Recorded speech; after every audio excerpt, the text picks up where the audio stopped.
오후에 하나님 말씀을 보도록 하겠습니다.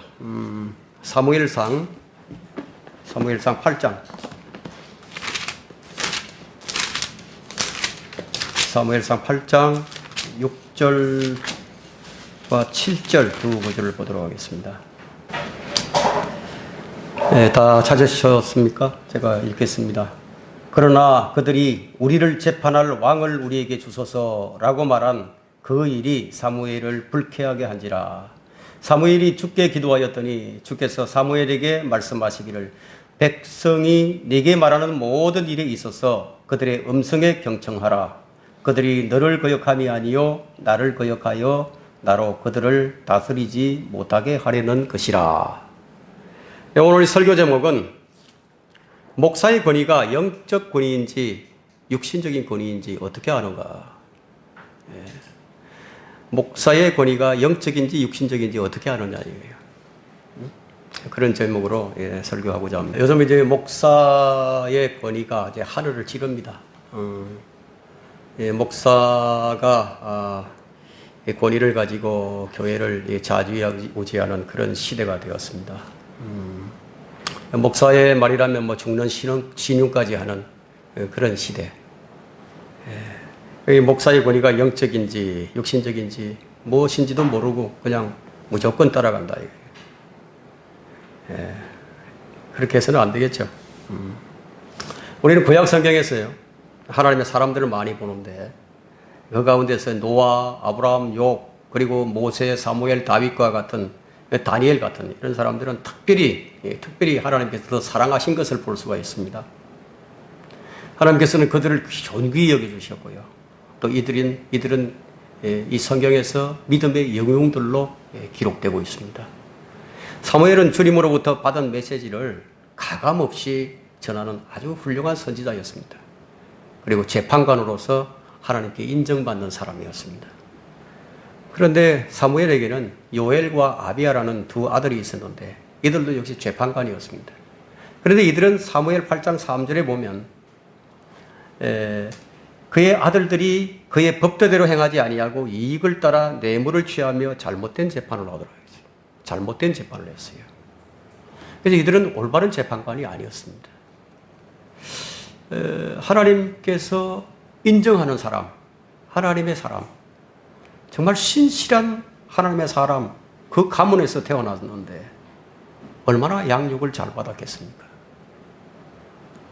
그런데 이들이 벨리알의 자식이 되고 맙니다. 여기서 무엇을 보여주느냐 하면 영적인 문제는 가문과 관계가 없다는 거예요. 그건 또 다른 의미는 마귀가 그만큼 강력하다는 거예요. 그 마귀가 무엇을 하는지 우리는 잊지 않아야 됩니다. 그리고 정신을 차리고 깨어 있으라. 이는 우리의 대적 마귀가 울부짖는 사자처럼 산길자를 찾아 돌아다니고 있기 때문이라. 깨어 있지 않으면 장사가 없는 셈이에요. 깨어 있지 않는다면. 그럼 마귀는 어떻게 쓰든지 관계를 부려서 믿는 자를 실족시키려고 합니다. 우리가 주의해야 하는 것은 사탄이 이 관계를 부려서 이불을 속였던 것처럼 우리 마음도요, 어떤 방법으로든지 그리스도 안에 있는 단순함에서 떠나서 부패시키려고 합니다. 우리는 이것에 주의를 해야 합니다. 이것을 위해서라면 마귀는 무엇이든지 다 동원을 합니다. 하나님의 말씀도 동원합니다. 교리도 동원합니다. 영적인 부분도 동원합니다. 다 동원합니다.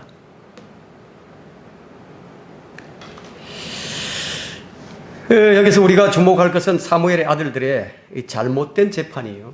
자, 무엇으로 이어지고 있는가 하는 이 점을 우리는 주목해서 살펴볼 필요가 있습니다. 자, 이들의 잘못이 이스라엘 백성에게 하나님을 거부하게 하는 빌미가 되었어요. 우리의 어떤 잘못이 다른 사람들에게 잘못된 길로 빠져들 수 있는 빌미를 제공해 줄 수도 있는 것입니다. 이스라엘은 재판관 기간 동안 경험했던 재판관들의 부조리와 악행 때문에 그야말로 진저리를 칠 수밖에 없는 그런 상황이긴 하지만 이스라엘이 재판관이 아닌 왕을 요구한 것이 무엇과도 같았냐면요.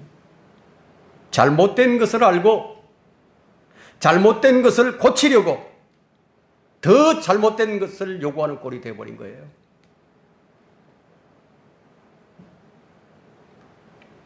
온전한 성별을 이루지 못하면 이렇습니다. 이런 상황은 지금도 많이 일어나고 있습니다. 비성경적 실행을 보고 성별을 했는데, 근데 그 성별이 더 나쁜 상황으로 흐르는 경우가 많다는 얘기예요. 그 왜 그런가 하면 영적 판단이 아닌 육신적 판단은요, 더 나쁜 방향으로 나갈 수 있게 만든다. 물론 육신적인 판단이라고 해서 다 나쁜 것은 아니죠. 비양심적인 행태를 보고 분개하는 것, 거기서 돌이키는 것, 좋은 판단입니다. 도덕성이 무너지고 법치가 무너지는 것을 보고 분개하지 않는 것은 인간이 아니라 짐승이죠. 그러나 육신적인 판단에서 더 나아가서 영적인 부분을 볼 수 있어야 올바른 방향으로 나갈 수 있는 것입니다. 이것은 매우 중요합니다.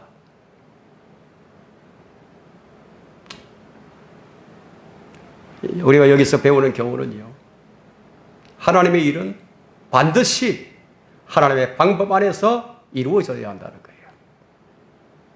육신적인 사무엘의 아들들이 잘못된 판단이 육신적인 이스라엘 백성들로 하여금 왕을 원하는 빌미를 제공해 주었는데, 그 이면에는 무엇이 깔려 있었느냐 하면요, 하나님께 대한 불신이 있었기 때문이에요.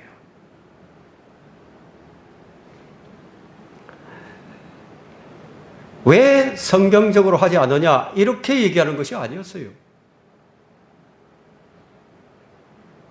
우리도 이방 민족들처럼 우리에게도 왕을 달라요. 왕을 달라요. 왜냐하면 보이지 않는 하나님의 통치는 싫다 이거죠. 우리는 눈에 보이는 인간의 통치를 더 좋다. 통치가 인간의 통치를 받고 싶다 이거예요. 다시 말해서 하나님이 다스리는 거 싫다 이거예요. 이제 더 이상 싫다 이거예요. 그래서 왕을 달라고. 영적인 눈을 뜨지 못하면요, 이런 일이 자주 일어납니다. 성경을 처음부터 끝까지 달달 외워보세요. 그렇다고 영적인 사람인가요?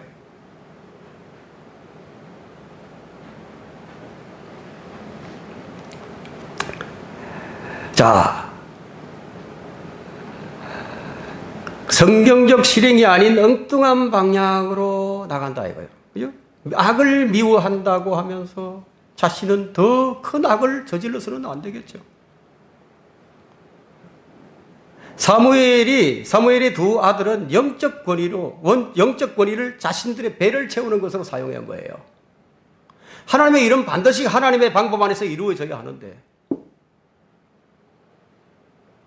오늘날에도 우리는 하나님의 교회를 영적 권위가 아닌 인간의 권위로 운영하는 사례들을 무수히 봅니다. 자기 마음대로 하면서 하나님의 일이라고, 하나님 뜻이라고, 영적 권위를 가지고 지고 눌러버립니다. 자, 이런 일을 만나게 될 때 우리는 어떻게 되느냐 이거야. 성경은 이럴 때를 대비해서 세 가지 방법을 우리에게 제시해주고 있습니다.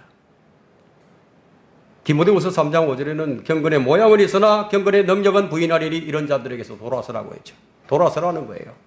마음이 부패하고 진리를 상실하고 이익을 경건이라고 생각하는 사람들 사이에서 무익한 논쟁이 일어나느니라. 그런 데서 네 자신은 빠져나오라는 거죠. 내가 너에게 공고하노니 너희가 배운 교리에 역행하여 분열을 일으키고 공방을 일삼는 자들을 주의하고 그들에게서 떠나라. 말하자면 싸워봐야 소용없다는 거예요. 왜 싸워서 될 일이 아니란 얘기예요. 그냥 조용히 빠져나오는 것이 성경적입니다. 그럼에도 불구하고 사람들이 하나님의 말씀의 권위를 존중하지 아니하고 사람의 권위를 따라갑니다. 성경은 이런 일들이 비일비재하게 일어나는 것을 적시하고 있는 겁니다. 그것도 그냥 말씀하시는 것이 아니라요, 어떻게 말씀하시냐면 경이롭고 무서운 일들이 지금 일어나고 있다고. 경이롭고 무서운 일이 그 땅에서 행해지는도다. 경이롭고 무서운 일이 어떤 일이냐? 선지자들은 거짓되이 예언하고 제사장들은 그들의 권력으로 다스리며 내 백성은 그렇게 하는 것을 사랑하니 너희가 마지막에 어찌하겠느냐고. 마지막에 어찌하려느냐. 이런 일들은 구약 시대에만 있었던 일이 아니냐고 그렇게 말할 수도 있겠죠. 구약 성경에 있으니까. 그렇게 말할 줄 알고 성경은 신약 성경에 이렇게 말합니다.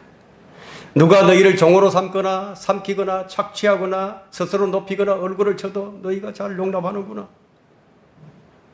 고린도후서 11장 20절에 있죠.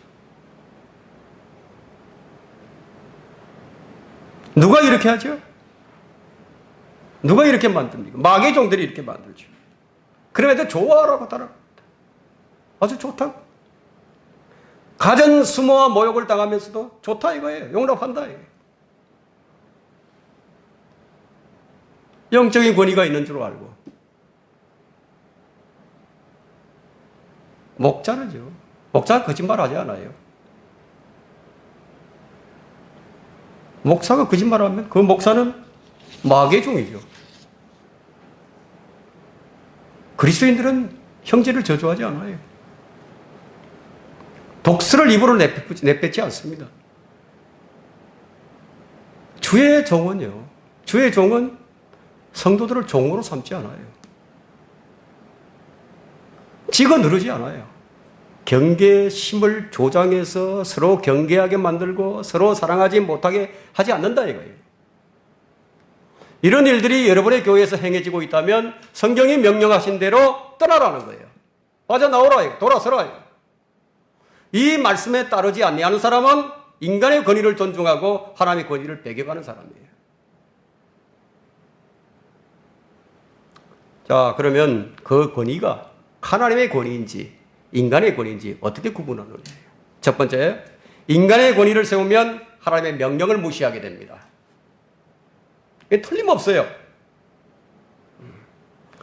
하나님께서 사무엘을 예비하시고 그에게 영적 권위를 주셔서 그 영적인 권위로 이스라엘을 다스린 것은요. 겉으로는 사무엘이 다스렸지만 바로 하나님께서 다스린 것이었어요.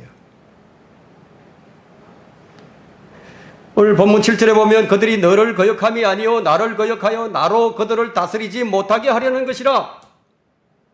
이스라엘이 왕을 요구한 것이 하나님께서 나를 거역한 것이라고 말씀하셨습니다. 세상의 모든 나라들이 왕정제도가 있습니다. 군주제도가. 그 모두 자기중심적이에요.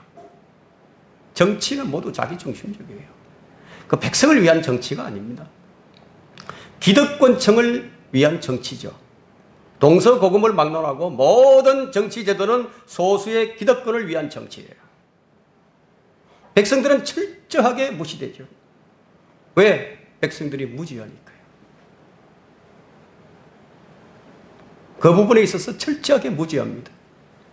당하고 또 당해도요. 개의치 않아요. 누군가가 좋은 사람이 나와서 나를 다스려 주겠지. 어떤 좋은 사람이 나와서 나를 다스려 주겠지. 속는 거예요, 그렇게. 하나님께서는 패악한 백성들의 요구를 들어주십니다. 패악한 백성들의 요구도 들어주시는 분이에요. 허락해 주시는 거죠. 여기서 우리는 하나님의 법칙을 발견할 수 있는데 구원받기 원하는 자는 구원해 주시고요. 지옥 가기를 원하는 자에게 지옥 가게 해주시는 거예요. 하나님의 사람의 특징은 하나님의 말씀을 소중하게 여기는 것이 특징입니다. 왜 하나님의 말씀을 소중히 여기고 그 말씀에 복종하려고 하는지 아십니까? 거듭난 하나님의 자녀가 되었기 때문이에요. 거듭나지 않은 사람이 이렇게 못해요. 거듭나지 않은 사람은 오래 못 가요. 그러나 성장하지 못하면요. 그리스도 안에 있긴 있지만 어린아이와 같아요. 그래서 사람은 누구나 태어나면서부터 그때부터 이제 자라기 시작하죠. 성장하기 시작합니다. 거듭난 사람도 마찬가지예요. 뭐 태어나면서 바로 어른이 되는 사람이 있나요? 그건 아담과 이브 빼놓고는 나머지 사람들은 전부 까다라게로 태어납니다. 그러나 시간이 지나감에 따라 거기에 비례해서 영적으로 점점 성숙해 가지 않으면 안 되는 겁니다. 그런데 문제는 대부분의 성도들이 그렇지 못하다는 데 문제가 있습니다. 거듭난 사람은 이제 하나님과 가까워질 수 있는 그 길에 들어서 있는 거죠. 아주 잘할 수 있는 조건이 다 갖추어진 거예요. 이제 잘 될 일만 남아 있는 거죠. 그런데 그렇게 하지 않는 거죠. 하나님께서 이렇게 하도록 우리 안에 성령님을 영원히 주셨어요. 영원히 거하시게 하셨어요. 거듭난 사람들에게 나타나는 특징은요, 하나님의 말씀을 찾는 것으로 나타납니다. 아기가 엄마의 젖을 찾듯이 주의 말씀을 찾아요. 근데 이 주의 말씀을 찾는데 게으른 사람들은 10년이 지나고 20년이 지나도 그냥 영적 아기로 있는 거예요. 자신의 성깔도 절제하지 못하고 틈만 나면 버럭버럭 화를 질러대고요. 그 분을 사귀지 못해서 그냥 액션을 취하는 거예요. 뭘 집어던지질 않고 그냥 찢어버리고. 강단에서 회중들을 발칵 뒤집어 놓는가 하면 교회 내에서요. 누군가가 자기를 따르지 않으면 무시하고 핀잔을 주고 인격적인 모욕을 합니다. 이런 현상은 성경적 교리를 많이 아는 사람에게서도 그대로 드러나는 겁니다. 나는 이런 사람을 참 많이 봐왔습니다. 성경 지식이라면 둘째가라면 서러워할 정도로 박식한데, 그런데도 기분에 따라서 마음에 안 들면요, 화를 버럭버럭 누가 있든지 없든지 질러대는 거예요. 그걸 볼 때 참 이상하다. 참 이상하다. 아니, 어떻게 저런 분이, 아니, 말도 안 돼. 왜 말도 안 되는 일이 불쑥불쑥 일어난다. 그 원인은 주의 말씀을 머리로만 먹고 마음으로 먹지 못했어요. 영적으로 괴물이 되어 있는 거예요. 내적인 변화라고는 손톱만큼도 없어요. 이런 사람들이야말로 하나님을 참 신하게, 정말 신실하게 섬기려고 하는 사람들을 교회를 떠나게 만드는 장애물 노릇을 하고 있는 겁니다. 어떤 사람들은 거듭나서 주를 섬긴 지 얼마 안 됐지만 정말 이 사무엘처럼 하나님의 말씀을 귀하게 여기면서 한 톨도 떨어뜨리지 않겠다고, 그 말씀을 먹고 영적으로 성숙하는 사람들도 얼마든지 볼 수 있는 거예요. 이런 사람들은 주의 명령을 무시하지 아니하고 주의 권위를 인정하는 사람들입니다. 베드로전서 2장 2절에는 갓난아기들로서 순수한 말씀의 젖을 사모하라고 했죠. 왜냐하면 이는 너희가 그것으로 인하여 자라게 하려 함이라요. 자라나게. 성숙한 사람들은 바로 이 말씀을 그대로 따랐던 사람이에요. 열심히 따랐던 자들이에요. 그리스도인은 말씀에 자신을 의탁하지 않으면 성장이 안 돼요. 성장하려면 말씀에 자신을 의탁해야 됩니다. 그리스도인이 성장하는 것은 그 말씀에, 하나님 말씀에 그가 얼마나 많은 시간과 노력을 쏟아부었는가에 달려있는 거예요. 그리스도의 영적 성장에는 노화 현상이라는 건 없습니다. 그리스도인은 땅에 사는 동안에 계속해서 성장을 멈추질 않아요. 왜냐하면 말씀을 먹으면 먹을수록 성장하기 때문에. 거듭난 후에 성경을 올바로 가르치는 교회에서 제대로 배우면 성장하는 거예요. 거듭난 후에 이제 성경을 올바로 가르치는 교회에서 성장을 하면 되는데, 그런데 무엇이 문제입니까? 제대로 배우면 성장하는데 이때 주의해야 할 점이 있어요. 이때 꼭 필요한 것이 있습니다. 바로 성령님의 인도함을 받아야 한다는 겁니다. 성령의 인도함을 받지 않고 배우게 되면 머리만 커져서 자신은 무엇인가 되는 것 같은 느낌은 있으나 자신의 성깔 하나도 죽이지 못하는 사랑이 메마른 육신적인 사람으로 남게 되는 거예요. 육신적인 그리스도인의 특징은 뭐냐면 담배를 피우는 것도 아니고 술을 마시는 것도 아니고 육신의 쾌락을 즐기는 것도 아니에요. 만일 그리스도인이 그렇게 한다면 그 사람은 육신적인 사람이 아니고 그 타락한 사람이죠. 타락한 그리스도인. 육신적인 그리스도인의 특징이란 그냥 교만한 것으로도 나타납니다. 고린도전서 3장 3절에는 너희는 여전히 육신적인 사람이라. 너희 가운데 시기와 다툼과 분열이 있으니 어찌 너희가 육신적이 아니며 사람을 따라 행하는 자가 아니리요. 그 사람을 따라가는 자는 누구든지 그가 성경을 다 안다 하더라도 누구든지 사람을 따라가면 육신적인 거예요.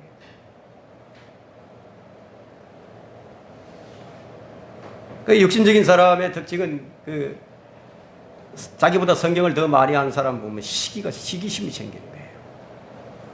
그 성경뿐만이 아니에요. 그 어느 것이나 자기보다 낫다고 생각하면 그걸 시기하는 거예요. 그래서 그들 가운데는 늘 다툼이 있는 것이 특징입니다. 그들은 하나님의 말씀을 먹고 성장하는 것이 아니라 하나님의 말씀을 지식으로만 취하는 거예요. 뭐 다 아는 것 같죠? 근데 이게 성령의 열매가 안 보이는 겁니다. 야고보서 3장 16절에 뭐라고 말씀하시죠? 이는 시기와 다툼이 있는 곳에는 온갖 악한 일이 있기 때문이라. 교회에서 성령의 열매가 보이지 않는다면요, 그 교회는 성령의 역사가 없는 교회예요. 그 올바로 성장이 지속되고 있다면 그 교회는 하나님의 말씀이 존귀함을 받게 될 겁니다. 하나님의 말씀을 존귀하게 받는 사람은 절대 하나님의 말씀에 거역하지 않아요. 이때 중요한 것은 하나님께서 섭리로 보존하신 말씀, 킹제임스 성경을 가지는 것이 중요하겠죠. 왜냐하면 바른 성경이 아니면 우리가 하나님을 제대로 알 수 없기 때문에. 이제 더 중요한 것이 뭐냐면 하나님의 바른 말씀인 킹제임스 성경을 가졌다면 반드시 성령을 힘입어서 말씀을 읽고 말씀을 듣고 말씀을 배워야 하는 겁니다. 그렇지 아니하면 말씀에 의한 변화는 안 일어납니다. 아무리 공부를 많이 해도 성경 지식이 쌓였는데도 변화가 안 일어나는 이유는 성령을 힘입지 않았어요입니다. 본인은 성령을 입는다고 생각을 하겠지만 성령의 역사는 그 내면의 변화를 통해서 일어납니다. 그 내면의 변화가 외적으로 드러나는 거예요. 일찍이 하나님께서는 야곱을 통해서 이 왕의 계보를 유다 지파로 정하신 것은 하나님께서 이스라엘의 왕을 세울 계획을 가지고 계셨다는 것이죠. 그렇다면 적당한 때에 하나님께서 자신의 마음에 맞는 왕을 주실 것이 분명하지 않겠습니까? 그런데 이스라엘 사람들이 이걸 몰랐어요. 하나님의 계획을 몰랐어요. 그들의 실수는 하나님의 계획과 뜻에는 관심이 없었던 거죠. 다른 것에 관심이 있었어요. 주님께서는 하나님의 계획과 뜻을 알려면 성경을 상고하라고 하셨어요. 이 성경을 상고한다는 것은 양면에 불을 켜야 돼요. 불을 켜고 성경 곳곳에 어디에 뭐가 있는지 찾아서 서로 대조하고 비교하고, 짝을 연결시키고 이렇게 찾는 거예요. 그게 상고예요. 그 성경을 상고하지 않게 되니까 자기 생각을 하나님의 생각보다 더 우위에 두려고 하는 거예요. 그러니까 불쑥 하나님보다도 자기가 먼저 앞질러 가는 거예요. 그래서 지나고 나면 내가 그때 내 생각대로 했구나. 힘이 늦었죠. 엎질러졌는데. 그러니까 신앙생활을 하면서 계속 실패하는 원인이 뭐냐면 하나님의 계획과 뜻을 알려고 성경을 상고하지 않는 데 있다 이거예요. 사울과 다윗을 외형적으로 비교해 볼 때요, 겉으로 볼 때는 사울 왕이 다윗보다는 훨씬 더 왕으로서의 조건을 더 완벽하게 갖춘 자였습니다. 키도 크죠? 건장하죠? 큰 체격이에요. 마음도 겸손했어요, 처음에는. 그리고 영적인 능력도 있어요. 성령님이 임하셨고, 또 새로운 마음도 가졌고, 또 친구들도 많았어요. 자기를 따르는 충성심 많은 친구들도 많았어요. 겉으로는 완벽해 보였습니다. 근데 하나님께서는 이보다 훨씬 더 앞서서 신명기 17장 14절부터 20절에 나오는데 훨씬 앞서서 약 300년 전에 이 왕의 자격 조건을 정해 놓으신 거예요. 왕의 자격 조건을. 그럼 이들이 이 신명기만 읽었다 하더라도 하나님께서 우리에게 왕을 주시겠구나 알 수가 있겠죠. 그렇다면 하나님께서 계획해 놓으신 그 왕을 우리에게 달라고 그렇게 얘기를 했으면 오히려 더 좋았겠죠. 이방 민족들처럼 우리도 왕을 달라고. 왕의 자격 조건은 하나님께서 선정한 사람으로 반드시 이스라엘 사람이어야 합니다. 전쟁을 위해서 말을 많이 번식시키지 않아야 하고 아내를 많이 두지 말아야 하고 율법을 평생 동안 옆에 두고 읽는 것과 겸손하고 죄의 명령에서 벗어나지 않아야 하는 것이 왕의 자격 조건이었습니다. 왕국의 번영이 지속되고 중단되는 것은 이상의 조건을 준수하는 여하에 달려 있었던 겁니다. 그런데 사울 왕은 초반부터 어떻게 됐죠? 실격 처리돼 버렸습니다. 아웃돼 버렸어요. 어느 민족이나 그 나라의 지도자가 이것을 준수하는 지도자라면 그 국가는 부국강령할 겁니다. 하나님께서는 하나님의 법을 지키지 않는 사람 사랑하지 않으세요. 하나님의 법은 엄중합니다. 보라 내 말이 불같이 아니하냐. 큰 바위를 부수는 망치같이 아니하냐. 엄중한 거예요. 하나님은 주의 계명들을 지키는 자를 사랑하시고 함께 하시며 그를 통해서 자신을 나타내 줍니다. 이 말씀대로 하지 않는데도 주님께서 나타나신다? 그럴 일 없어요. 그런 일은 절대 안 일어납니다.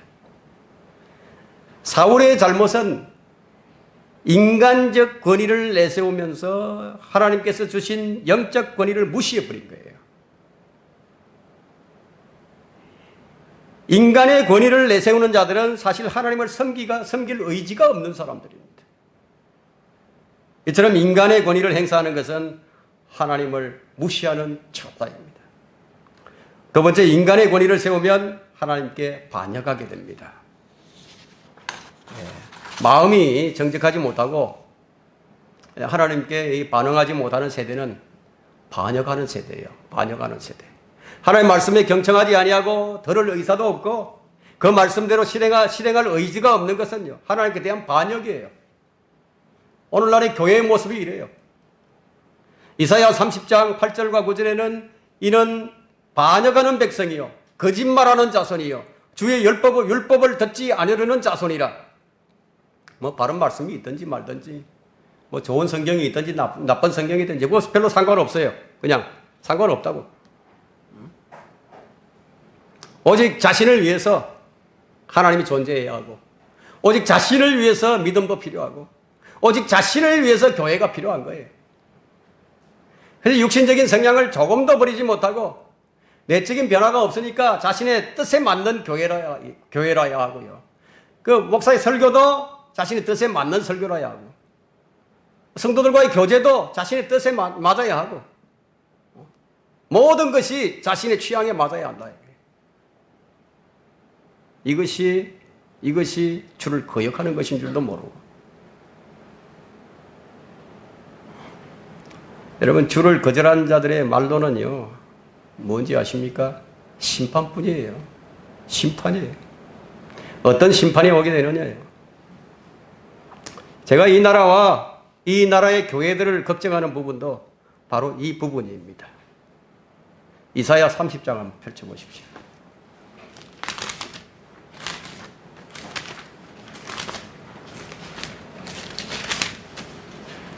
이사야 30장 13절, 14절을 보겠습니다. 참 무슨 말씀인데요.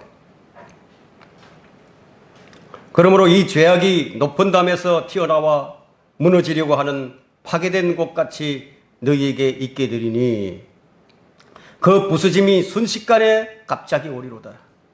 그가 토기장이의 그릇을 산산이 부순같이 파괴된 곳을 부수고 아끼지 아니하리니 그러므로 그 부서진 것들 가운데 화덕에서 불을 담는 것이나 웅덩이에서 물을 뜰 수 있는 깨진 파편 하나도 얻지 못하리라. 아주 철저하게 그냥 막 일망타진해버리는 거예요. 완전히 멸망시켜버리는 거예요. 초토화시켜버립니다. 뭐 하나 건질 게 없어요.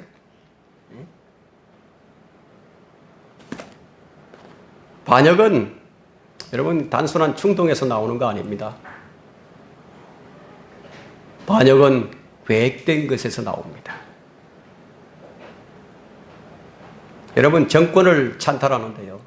정권을 바꾸려고 하는데, 자, 정권을 찬탈하는 이 쿠데타는 철저한 계획에 의해서 이루어지듯이 반역은 충동에 의해서 일어나지 않아요.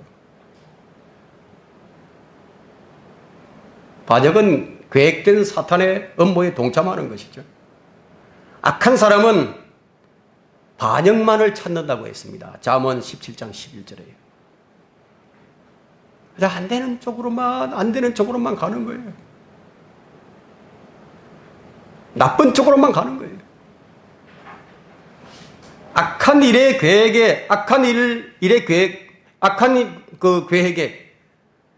동조하는 사람들은요, 항상 무엇을 가지고 있냐면 피해망상증을 가지고 있습니다. 그래서 피해망상증에 사로잡혀가지고 아무도 그 사람에게 피해를 주지도 않았는데도 자신들은 마치 뭐 엄청난 피해를 입고 사는 줄로 그렇게 하는 거예요.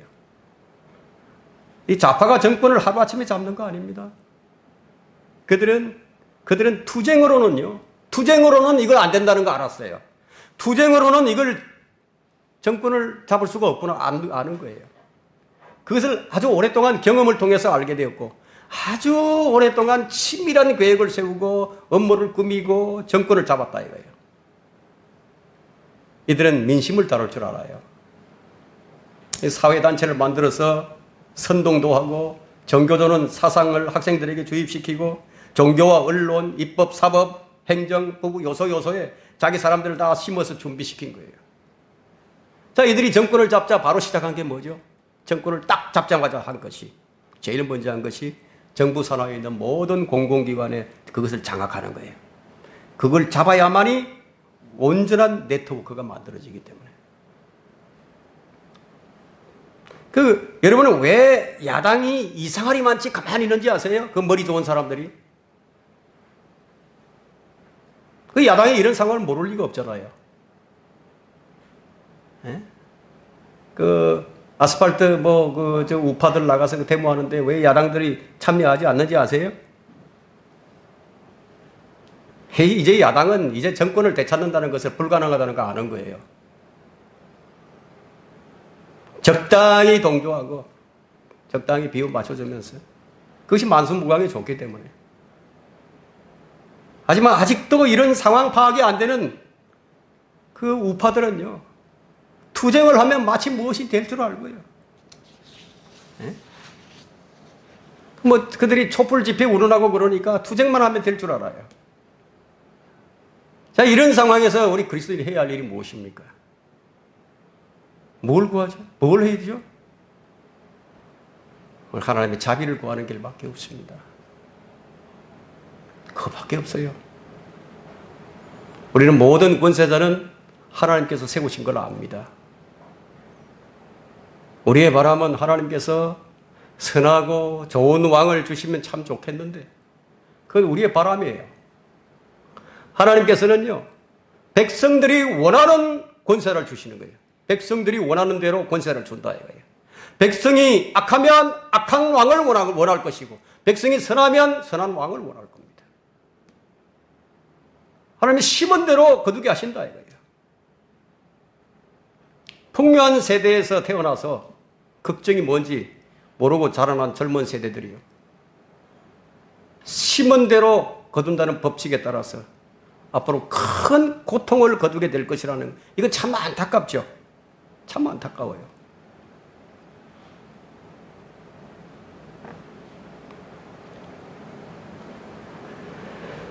자, 심은 대로 거두는 법칙은요, 하나님의 마음에 맞는 사람, 하나님께서 정말 사랑했던 사람, 하나님의 마음에 합한 자였던 다윗, 다윗에게도 이 법칙이 그대로 적용된 것이에요.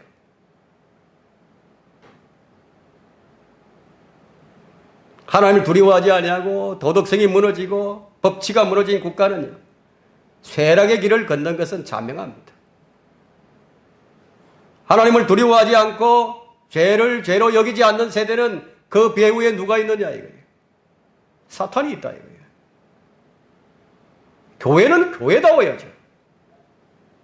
그리스도인은 그리스도인답게 그리스도의 향기를 내야 하고, 하나님의 자녀들은 하나님 아버지께 순종하는 것이 기본 아니에요? 이 기본이잖아요. 이 기본적인 규칙을 위반하는 것은 성령이 역사하는 것이 아니에요. 교회가 교회답지 못한 것은 하나님을 대적하는 세력이 배후에서 조종하고 있다는 것을 알아야 한다 이거예요. 왜 교회가 왜 무너지죠? 다 제가 교회가 무너져가고 있다, 이 설교를 한 지가 벌써 7개월, 8개월 됐는데 우리 유튜브에서 없어졌어요. 다 누가 공격해가지고 사라져버렸습니다.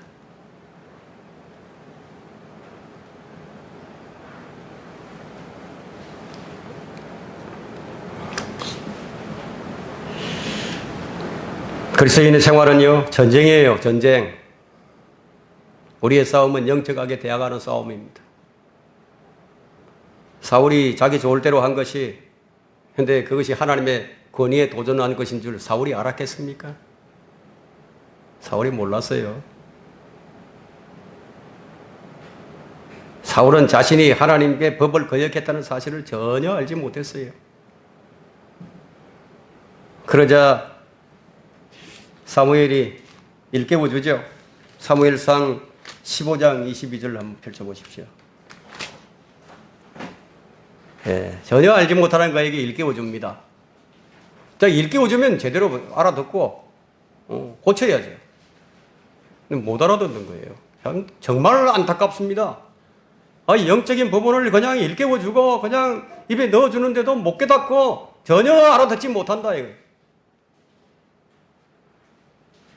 그런 목사들도 있어요. 22절에 그러자 사무엘이 말하기를 주께서 번제와 희생제를 주의 음성에 복종하는 것만큼 크게 기뻐하시나이까 보소서 복종하는 것이 희생제물보다 낫고 경청하는 것이 수당의 기름보다 낫나이다. 이는 거역함은 마법하는 죄와 같고 완고함은 행악과 우상숭배와 같음이니이다. 왕이 주의 말씀을 거역하였기에 주께서도 왕을 거절하여 왕이 되지 못하게 하셨나이다 하더라. 오늘날도 주님은 이처럼 동일하게 생각을 하십니다. 여러분, 일요일 아침, 오늘 주일 아침이죠. 주일 아침에 거짓 제단 위에서 거짓 목사들이 거짓 축복으로 그리스도의 희생 제물이라고 바치는 행위에 대해서 그때나 지금이나 같은 생각이시다 해요. 우리 주님은 같은 생각이다 해요. 율법에 따르면 마법하는 죄와 우상숭배는 사형이에요. 사형. 하나님께서 세우신 종들이 하나님의 명령을 거역한 것은 영적 권위에 대한 반역입니다. 이것에 대한 말씀을 우리가 살펴본다면 예레미야 28장입니다. 예레미야 28장 16절 봅니다.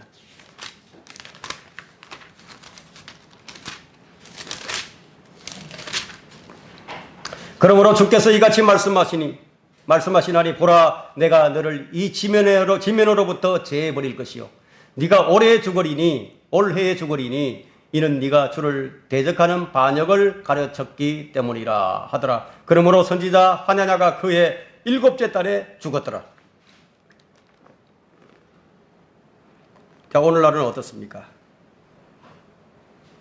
주님께서 보내시지도 않았는데 얼마나 많은 사람들이 주의 종으로 자처하면서 주를 대적해서 반역을 가르치는 자들이 많이 있는지 아십니까? 이에 대한 하나님의 말씀은 만군의 주 이스라엘의 하나님이 이같이 말하노라. 너희 가운데 있는 너희 선지자들과 너희 점쟁이들로 너희를 속이지 않게 하고 너희가 꾼 꿈들에도 경청하지 말라. 이는 그들이 너희에게 내 이름으로 거짓되이 예언함이니 내가 그들을 보내지 아니하였도다. 주가 말하노라. 예레미야 29장 8절과 9절이에요. 거짓 교리를 가르치고 본질에서 벗어난 것을 가르치는 자들, 이들이 무엇 때문에 이렇게 하죠? 왜 이런 짓을 하죠? 혼란시키기 위해서예요. 혼란. 아주 혼미하게 만들어요. 사람들을. 무엇이 옳은지 무엇이 그런지 분별할 수 없도록 그냥 혼미하게 만들어버리는 거예요. 이 영적인 부분에서는 다 혼미해져 버리는 거예요. 세상적인 부분에서는 다 똑똑하고 다 분별을 잘하는데 영적인 부분에서는 완전히 혼미해져 있어요. 이들 배후에 미혹의 영들이 있는 거예요. 성경은 그래서 모든 영을 다 믿지 말고 그 영들이 하나님께 속해 있는지 시험해 보라고 하시는 거예요. 이는 많은 거짓 선지자들이 세상에 나왔습니다. 살아계신 하나님, 만군의 주 우리 하나님의 말씀을 변질시켜서 미혹하는 자들의 배우는 마귀가 있다. 이런 영들 때문에 사람들이 참 진리를 알지 못하게 되는 거예요. 반역하는 자들은 귀를 닫고 있기 때문에 들어도 깨닫지 못합니다. 자, 우리가 거리 설교를 하게 되면요, 우리가 나가서 우리 설교하면 누가 우리 설교를 들어줄 것이라고 그러니까 알고 하는 것은 아니잖아요. 불특정 다수에게 듣든지 아니 듣든지 전하잖아요. 그 우리는 주의 명령에 따라서 전파하는 겁니다. 자, 하나님의 말씀은 불 같고 큰 바위를 부수는 망치 같은 말씀이기에 사람들의 양심을 깨울 수 있는, 양심을 깨트릴 수 있는 그런 능력이 있다 이거예요. 양심을 깨워야 되잖아요. 그죠? 만일 내가 그 일을 안 하면 어떻게 되느냐? 사도 바울이 말한 것처럼 내게 화라고 했습니다. 우리는 종종 대놓고 진리를 대적하는 사람들을 보게 되죠. 그들은 사탄의 진영에 속해 있기 때문에 구원받은 사람들 가운데서도 하나님을 대적하는 일들은 종종 일어나게 되는데요. 그 요인이 뭐냐면 말씀에 의심을 두게 될 때 그 진리를 배격하게 됩니다. 그 다음에 이제 형식적으로 내가 말씀을 읽고 또 형식적으로 기도하고 형식적으로 주님과 교제를 한다고 했을 때 진리를 배격하게 됩니다. 그래서 이제 말씀을 읽을 때와 기도할 때는 우리가 진지해져야 하는 거예요. 또 하나님을 첫째로 사랑하는 것이 자기 생활의 실제가 되지 않을 때 이론적으로만 알지 말고요. 하나님 대적하게 됩니다. 실제가 되게 된다 이거예요. 그리고 자기를 드러내고 싶은 자부심이 가득 찰 때 있어요. 우리 성도들 이거 주의해야 됩니다. 자신도 모르게 자신을 좀 드러내는 거예요. 주의해야 됩니다. 이런 상태가 되면 이제 하나님을 거역할 조건이 다 갖춰진 시점입니다. 마귀는 계속 생각을 불어넣죠. 그래서 자부심을 쓰게 만드는 거예요. 자부심을 갖도록. 누가 나를 좀 인정해주면 좋겠는데, 자, 이런 마음을 계속 집어넣는 거예요. 자, 이렇게 해서 그 임계점을 딱 넘어가면은 이제 인간의 능력으로 이제 되돌려놓기가 어려워집니다. 왜냐하면 자기 의지를 이 부분에 사용할 능력을 마귀에게 내줘버렸기 때문에. 한번 영적 권위에 대항해서 반역을 하게 되면요, 인간의 능력으로 그 사람 되돌려 놓기가 어려운 거예요. 여러분, 빌리 그레이엄 목사가 되돌아오지 못했죠. 못 돌아왔어요. 저는 그런 목회자들을 많이 봤는데 그들이 마귀에게 넘어가 버렸기 때문이에요. 넘어가 버렸어요. 그런 사람의 치유 방법이 뭐냐면 그 사람 본인이 자신의 의지로 살아있는 하나님의 말씀을 통해서 자신의 반역을 참회하고 주님과의 교제를 회복하는 그 길밖에 없어요. 그래서 그런 사람에게는 자신을 돌아보는 시간이 필요하고 또 철저한 자기 성찰이 있어야 합니다. 세 번째, 인간의 권위를 세우는 것은 하나님을 거역하는 겁니다. 영적 권위에 대한 대적은 하나님을 거역하는 것인데 그 요인이 육신의 성향을 버리지 못했습니다. 갈라디아서 5장 17절에는 육신은 성령을 거슬러 욕심을 부리며 성령은 육신을 거스르려니 이들은 서로 반목하여서 너희가 하고자 하는 것을 하지 못하게 하느니라고 했죠. 이 둘이 우리 안에 있어서 항상 갈등을 일으킵니다. 그래서 이 생각이 서로 충돌하는 거예요. 육신적인 생각은 하나님과 원수가 되나니 그것은 하나님의 복종하지 않을 뿐만 아니라 실로 할 수도 없습니다. 로마서 8장 7절이죠. 이처럼 이 둘이 우리 안에 있지만 함께 할 수 없는 관계예요. 우리 안에 있는데 둘이 함께 못한다 이거예요. 같이 갈 수가 없어. 그 육신적인 성향을 자주 드러내는 사람이 그 목사라면요, 그 교회는 영적인 권위로 다스리는 교회가 아니에요. 육신적인 권위로 움직이는 교회가 분명한 거예요. 그런 것을 보고 목사의 권위가 영적인지 아닌지 분별하는 겁니다. 하나님을 섬기면서 하나님을 거역하는 꼴이에요. 머리 대신 주님이 다스리지 못하게 하는 교회가 되고 마는 겁니다. 그래서 오늘 본문의 말씀처럼 그들이 너를 거역하는 것이 아니요 나를 거역하여 나를 그들로 다스리지 나로 그들을 다스리지 못하게 하려는 것이라. 이제 이 영적인 분별력이 이 얼마나 중요한 것인가를 우리는 이제 생각해 보았습니다. 혼적인 사람은 겉으로는 영적으로 보이지만 그 육신적인 사람이지 영적인 사람은 아니에요. 혼적인 것과 또 영적인 것이 너무너무 비슷해서 참 분별이 어려워요. 이것은 이제 성령의 열매를 통해서만 분별이 가능한데요. 혼적인 사람이 성령의 열매를 아무리 잘 나타내려고 해도요, 그것은 그냥 조작된 열매예요.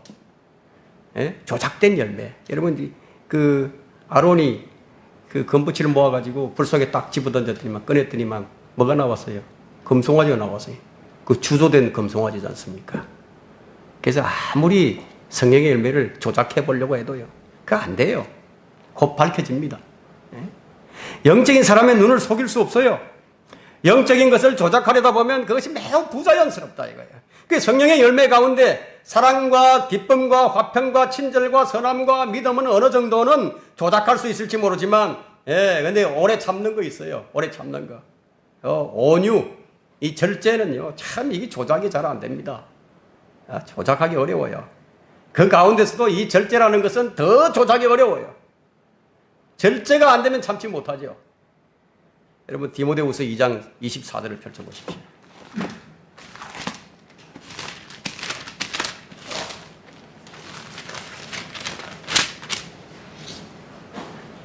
주의 종은 다투어서는 아니 되고 모든 사람에게 온유하고, 다투지 말라 했죠. 온유하라고 했죠. 가르치기를 잘하고 잘 참으며 반대하는 자들을 온유함으로 바르게 잡아줘야 하리니. 25절까지인데 자신을 고요하고 온유한 영으로 단장하지 못하면 이 말씀대로 못하는 거죠. 이 말씀대로 안 되는 목사는 영적 권위가 아니에요. 하나님 주신 권위를 가지고 하는 것이 아니라 인간의 권위로 그렇게 하면 뭐가 나오죠? 카리스마가 나옵니다. 거기서. 그 카리스마를 가지고 뭐 교회를 운영하는 것은 자명한 일입니다. 영적으로 어린 사람은 영적으로 판단이 안 되기 때문에 그래서 쉽게 회유당합니다. 그리고 미혹당합니다. 세뇌당합니다. 구원받은 사람이 곧바로 알아야 하는 것은 사탄의 존재와 역사인데, 만일에 영적인 능력이 없다고 그러면 뭘로 판단하게 되죠? 자기적으로 이제 판단을 하게 되죠.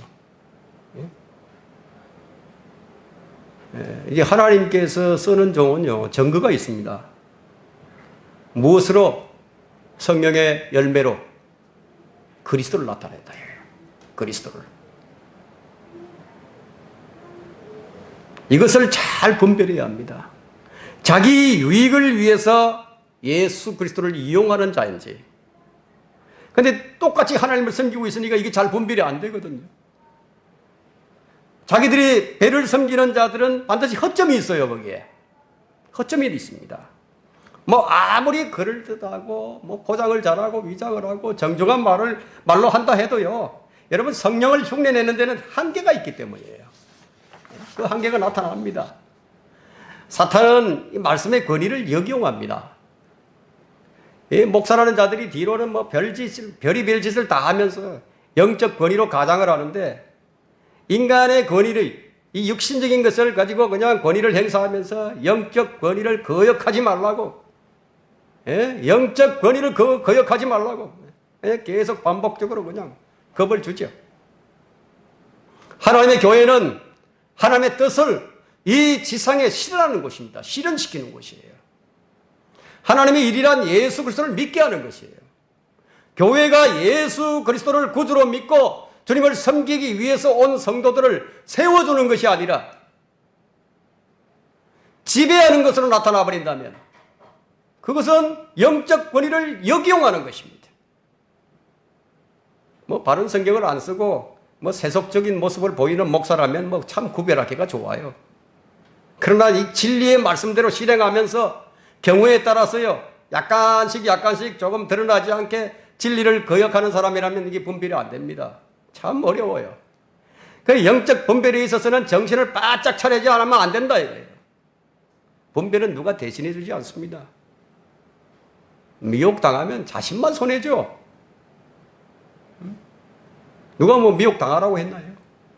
자신만 손해예요. 부분적으로 믿는 믿음은 믿음이 아니듯이 진리를 역용하는 자는 진리를 실행하는 자가 아니에요. 여러분이 거기에 머물러 있어야 할지 아니면 떠나야 할지 여러분 자신이 잘 알 것입니다. 진리를 실행하는 사람들이 잘 안 보여도요, 매 시대마다 있었어요. 그런데 그 수가 너무 적죠. 언제나 소수였습니다. 주님이 마태복음 7장 13절에서 너희는 좁은 문으로 들어가라. 이는 멸망하는 물망으로 인도하는 문은 넓고 그 길이 광대해서 거리로 들어가는 사람은 많으나, 많아요. 넓은 문으로 들어가는 사람은. 근데 진리를 실행하는 자는 언제나 소수예요. 처음에는 성령으로 잘 시작을 했다가 어느 순간에 변질이 되어버린 겁니다. 그 배후에 마귀가 있기 때문에. 왜 이렇게 되어버린 것인가 하는 거예요. 왜 이렇게 되어버린가? 왜 마귀에게 넘어가 버린가? 하나님을 두려워하던 것이 거쳐버렸기 때문에. 하나님을 두려워하던 것을 거쳐버렸다 이거예요. 그만둬 버렸어요.